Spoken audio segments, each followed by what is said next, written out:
IPL 2025. ಆದಿ ನಿನ್ winners list ಎಲ್ಲ ಹೇಳಿದೆ, ರನ್ನರ್ಸ್ ಅಪ್ಗಳು ಗೊತ್ತಾ ನಿನ್ಗೆ?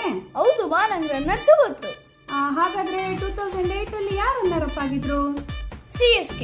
2009 RCB. 2010 MI. 11 RCB.